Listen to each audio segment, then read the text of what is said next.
Good morning children. आज हम लोग फर्स्ट असाइनमेंट चैप्टर 1 भाषा, लिपि और व्याकरण के बारे में जानेंगे। तो पहले के कक्षाओं में आप लोगों ने भाषा, लिपि और व्याकरण के बारे में तो पढ़ा ही होगा। आज हम लोग उसको थोड़ा कुछ और विस्तार से जानते हैं। तो सबसे पहले हम लोग भाषा के बारे में चर्चा करेंगे।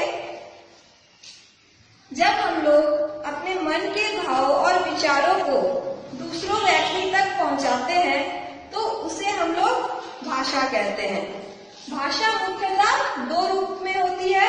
भाषा का पहला रूप है मौखिक भाषा और दूसरा है लिखित भाषा। मौखिक भाषा क्या होती है? तो जब हम लोग अपने मन के विचारों को बोलकर दूसरों तक पहुंचाते हैं उसे हम लोग मौखिक भाषा कहते हैं। मौखिक भाषा भाषा का मूल रूप है।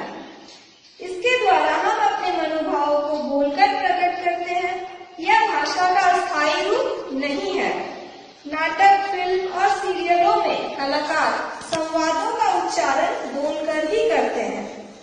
कक्षा में विद्यार्थी भाषण देते हुए मौखिक भाषा का प्रयोग करते हैं। तो हम लोग ज्यादातर अपने मन के बातों को दूसरों तक पहुंचाने के लिए मौखिक भाषा का प्रयोग करते हैं। अब जानेंगे लिखित भाषा के बारे में। तो व्यक्ति अपने मन के भावों या विचारों को लिखकर व्यक्त करता है, उसे हम लिखित भाषा कहते हैं। यह भाषा का स्थायी रूप है। जैसे मैंने बताया, मौखिक भाषा भाषा का स्थायी रूप नहीं है, लेकिन लिखित भाषा भाषा का स्थायी रूप है। पत्र, पत्रिकाओं और पुस्तकों में भाषा का लिखित रूप प्रयुक्त होता है। हम पत्र व्यवहार में भी भाषा के इसी रूप का प्रयोग करते हैं। लिखित रूप भाषा को सुरक्षित रखता है। यह रूप भाषा को मानकता प्रदान करता है। तो हम लोग लेखन के लिए, पत्रकारिता के लिए लिखित भाषा का प्रयोग करते हैं। तो ये हो गई लिखित भाषा। अब हम अन्य भाषाओं के बारे में जानेंगे। मातृभाषा, राजभाषा और राष्ट्रभाषा और राजभाषा। तो सबसे पहले जानते हैं मातृभाषा क्या होती है। जैसे कोई बच्चा किसी परिवार में जन्म लेता है और उससे उसके माँ बाप और उसके जो परिवार के बाकी सदस्य हैं जिस भाषा का प्रयोग करते हैं वो बच्चा सीखता है और वही उसकी मातृभाषा कहलाती है। जैसे पंजाबी परिवार में पला बड़ा बच्चा पंजाबी बोलता है, तमिल परिवार में पला बड़ा बच्चा तमिल बोलता है, तो ये उनकी मातृभाषा हो जाती है। उसी प्रकार हिंदी परिवार में पला बड़ा बच्चा हिंदी बोलता है तो वो हिंदी उसकी मातृभाषा हो जाती है। इस भाषा को बालक अपने परिवार में सीखता है और वही उसकी मातृभाषा बन जाती है।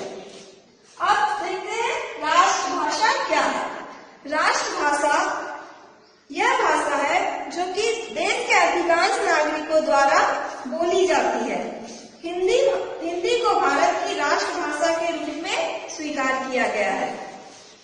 चूंकि हिंदी संपूर्ण राष्ट्र में ज्यादातर बोली जाती है। जब हम घर के बाहर जाते हैं, किसी दुकान में, किसी भी बाजार में, तो हम क्या देखते हैं कि वहाँ लोग ज्यादातर हिंदी भाषा में बात करते हैं। तो हमारे संपूर्ण में ज्यादातर हिंदी भाषा का प्रयोग होता है, इसलिए हिंदी हमारी राष्ट्रभाषा हुई। अब हम जानेंगे राजभाषा के बारे में। राजभाषा क्या होती है? तो आप देखेंगे सरकारी कामकाजों में ज्यादातर राजभाषा का प्रयोग होता है। जो भी सरकारी दस्तावेज होते हैं वो राजभाषा के रूप में काम किए जाते हैं। राजभाषा को हमारे संविधान में 14 सितंबर 1949 को मान्यता दी गई थी। 14 सितंबर 1949 में हिंदी को राजभाषा के रूप में मान्यता दी गई थी। तो साथ ही साथ मैं हिंदी के साथ आपको अंग्रेजी के बारे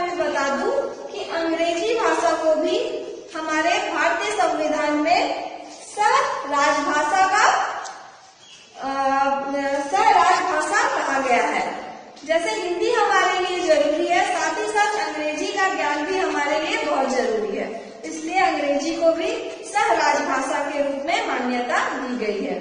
तो ये हुई हमारी भाषा। अब हम जानेंगे भारत की कुछ बोलियों और भाषाओं के बारे में। तो भारत के संविधान में 22 भाषाओं को मान्यता दी गई है। असमिया, गुजराती, बंगला, संस्कृत, उड़िया, डोगरी, बोडो, सिंधी, उर्दू, तमिल, मणिपुरी, मराठी, कन्नड़, तेलुगु, मलयालम, हिंदी, कश्मीरी, नेपाली, मैथिली, कोंकणी, पंजाबी और संथाली। ये पूरी 22 भाषाएं हैं जिनको हमारे भारतीय संविधान में मान्यता दी गई है। आज हिंदी भाषा का क्षेत्र बहुत व्यापक हो गया है। विश्व के 150 से अधिक विश्वविद्यालयों में हिंदी का अध्ययन और अध्यापन है। तो ये हो गई हमारी भाषा के बारे में जानकारी। अब हम जानेंगे भारत की कुछ बोलियों के बारे में। भाषा का अर्थ विकसित रूप बोली कहलाता है। एक बड़े भूभाग में प्रयुक्त होने वाली कुछ भाषाएं क्षेत्रीय रूप में विकसित हो जाती है, जिन्हें हम बोली कहते हैं। तो भारत में आप देखेंगे विभिन्न क्षेत्रों में विभिन्न तरह की भाषाएं बोली जाती है, जैसे उड़िया, बंगला, ठीक है। तो ये सब एक छोटे से क्षेत्र तक ही सीमित होती है। तो इन भाषाओं को हम बोली कहते हैं, जो कि भारत के विभिन्न शहरों में, नगरों में बोली जाती है। लेकिन इनके बोलने के क्षेत्र जो है वो सीमित होती है। हिंदी भाषा की 18 बोलियां प्रचलित है। जैसे पहले ब्रज, अवधी, मैथिली बोलियां ही थी, जो अब विकसित होकर साहित्य भाषाएं बन गई है। हिंदी भाषा की प्रमुख बोलियां इस प्रकार है, जैसे पश्चिम में हरियाणवी, खड़ी बोली, वज्र भाषा, बुंदेली और राजस्थानी बोली जाती है।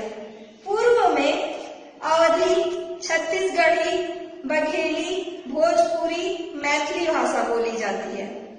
उत्तर में गढ़वाली, कुमाऊनी मतलब पहाड़ी बोलियां बोली जाती है।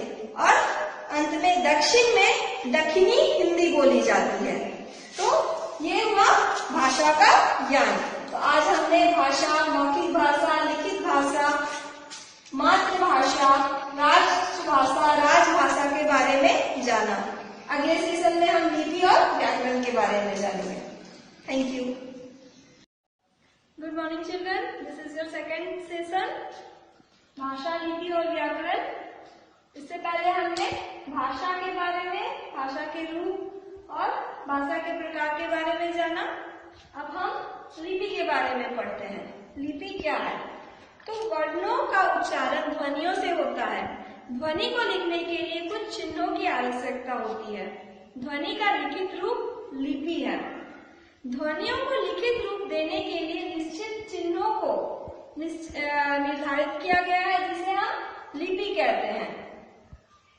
प्रत्येक भाषा की अपनी लिपि है। जैसे हिंदी भाषा की लिपि देवनागरी है। देवनागरी लिपि का विकास ब्राह्मी लिपि से हुआ है। इसे बाएं से दाएं की ओर लिखा जाता है। हम शुरू करते हैं बाएं से और जाते हैं दाएं तरफ।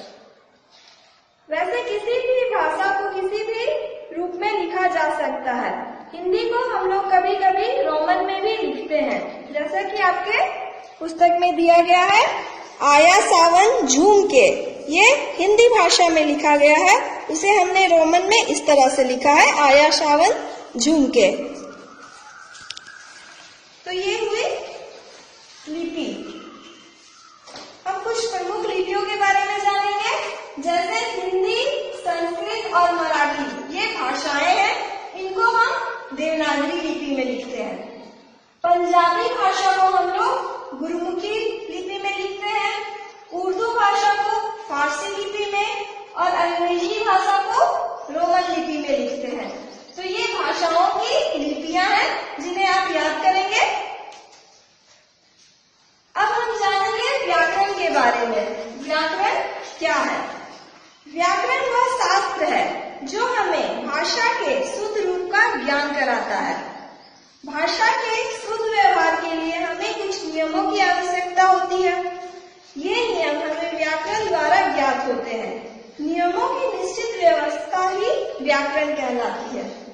तो जब हम किसी भाषा को लिखते हैं या बोलते हैं तो उसके रूप का शुद्ध होना बहुत जरूरी है। तो किसी भी भाषा के रूप को शुद्ध करने के लिए हमें व्याकरण की जरूरत पड़ती है, व्याकरण के परंपराओं की आवश्यकता पड़ती है। जैसे हम लोग हिंदी में कोई भी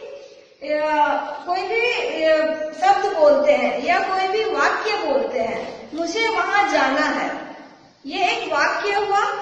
अगर मैं इसे बोलूं मुझे जाना है वहां, तो ये गलत होगा। तो उसे हम लोग व्याकरण के द्वारा शुद्ध करके बोलेंगे, मुझे वहां जाना है। तो इस प्रकार हम लोग भाषा के रूप को व्याकरण के द्वारा शुद्ध कर सकते हैं। वाक्य में कर्ता, कर्म, विशेषण आदि का अपना निश्चित क्रम होता है। इनका क्रम बदलते जाने से वाक्य अशुद्ध हो जाता है। जैसे बच्चे को काटकर सेब खिलाओ, यहाँ एक वाक्य बोला गया है, बच्चे को काटकर सेब खिलाओ। इसका शुद्ध रूप क्या होगा? सेब काटकर बच्चे को खिलाओ। तो हम लोग व्याकरण के द्वारा किसी भी भाषा को शुद्ध कर सकते हैं, लिख सकते हैं और शुद्ध रूप से बोल सकते हैं। व्याकरण के मुख्यतः 3 अंग है। पहला वर्ण विन्यास, दूसरा शब्द रचना और तीसरा वाक्य रचना। तो इन तीनों के बारे में हम अपने आगे के अध्याय में जानेंगे। आज हम लोगों ने क्या क्या पढ़ा? भाषा विचारों के आदान प्रदान का साधन है। भाषा के 2 रूप हैं, मौखिक और लिखित। भाषा का मूल रूप मौखिक होता है। हम लोग मौखिक भाषा को भाषा का मूल रूप कहते हैं। भारत में अनेक भाषाएं बोली जाती है। भारत के संविधान में कितनी भाषाओं को मान्यता दी गई है? 22 भाषाओं को।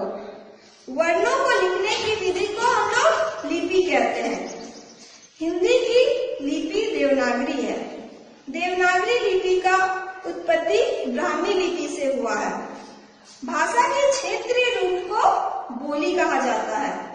हिंदी को भारत के संविधान में राष्ट्रभाषा और राजभाषा के रूप में स्वीकार किया गया है। व्याकरण हमें भाषा के शुद्ध रूप का ज्ञान कराता है। तो आज हमने ये सब के बारे में जाना और मैं इसी से संबंधित आपको कुछ कार्य दूंगी जिसे आप अपने घर पे करेंगे। Thank you.